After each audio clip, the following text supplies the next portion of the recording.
Hi everyone. I'm doing something this morning that I don't normally do, which is a talking video. I'm driving so the sun is in my in the shot, so excuse me for that. But I want to share something with you. I had gone through something, and I think my sharing it will help someone. I had gone through a time where well, first of all of us, we all have things that we do. You know, some of us sing, some of us preach, some of us teach, some of us public speak, all kinds of things that we do, and we do in front of people. And so, I've always been the type of person to where, it takes a lot for me to get up in front of people. I think it's one of the number one, public speaking is one of the number one fears, or, standing up in front of people is one of the number one fears, okay?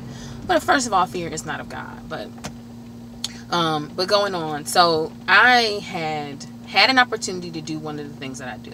And if you really know me, you know that I sing, and then I also have a call to preach as well. So, but I had an opportunity to minister. It's been a while now, but I had, was invited to do this particular thing, and it didn't go to plan. And I had my husband there with me and a few other people that I knew. And, my husband is a really, really good encourager. And so after it was over, we talked about it, and he encouraged me and, what have you. But I had come to this point where I was super, super down and discouraged about it. Like, a lot of people can do things and it not go as planned, and they're just okay.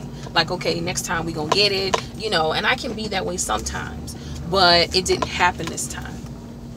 And I got super discouraged. Like, when I say extremely discouraged, like, the devil had me thinking that I never ever needed to open my mouth again, not to speak, not to sing, not to do anything.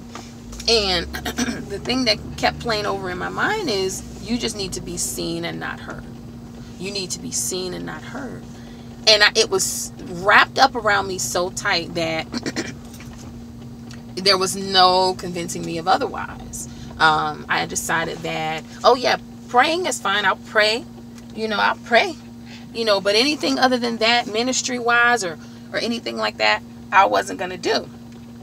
So I said to my husband, I said, after this thing was over, I said, you know what? I said, I'm never going to speak again. I'm never going to open my mouth. I'm never going to open my mouth for ministry ever again. And you know what he said to me? He was like, you sound stupid. Point blank period. He was just like, God is not going to give you something to do, and then all of a sudden, you just never going to open your mouth again. You need to be seen and not heard. You're just never going to speak, never going to do any kind of ministry ever again. And I remember crying that day, like crying to the point where I was like snotting and, this whole like pity party and just being all down in the dumps and everything. And I think he did a little bit more talking or whatever. And then he kind of just was like, we left it alone, because really there was seemingly no convincing me that this is not what I should be doing. So finally, after about, I'll say it took more than a day to get over that. And I brought myself to pray. And I came to myself. And I realized that, okay, I'm being deceived by the enemy. I'm being discouraged. It's fearful. It's selfishness. Because here's the thing, guys. When God is giving you something to do, it is not for you. It's never just for you. It's for somebody else. And so when you're not doing what God called you to do, that means there's somebody that could potentially never see God, never even decide that they want a relationship with Him, because all of us have things that we do that are just different. God has given us all a different way to minister. Only you can reach certain people. Only you can reach certain people. We're all different. We minister in different ways. And there's somebody that's assigned to you. And if you don't do what God called you to do, then it's just not going to happen. It's just not going to happen. So, you know, I say to you today, don't be discouraged. You know, maybe God gave you something and it just takes a little more time for you to get that training, or, you know, sit under somebody. It's okay to sit under somebody and learn how to do what it is that God called you to do. It's okay. And it's going to take time. But don't let the enemy trick you and convince you that you just don't need to do it. You know, you just don't, you know, and I'm talking about when you know you're called to do something, when you know that it's bigger than you, and that, you know, it's not even all about what other people think, but this is what God has called you to do. You know, listen, do it. Do it. In season, out of season, just do it. Just do it. I wrote a song called Just Do It, and it makes me just go back to it, because some of the words in it is, you know, no one else can preach a sermon. No one else can sing your song.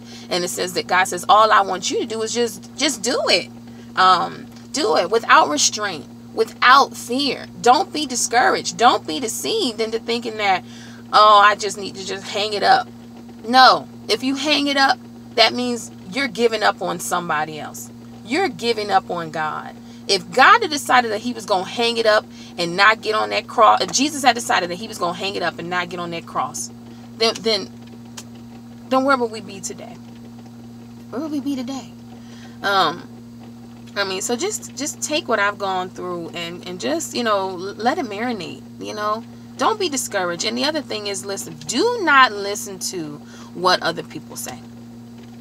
Because naysayers and people will have you thinking, oh, I just, you know, I don't measure up, you know, I don't add up, I don't sound like that, or, you know, mine didn't come out that way, so, you know, just don't listen to it. Turn a deaf ear to it. Do what God called you to do. Have a good day.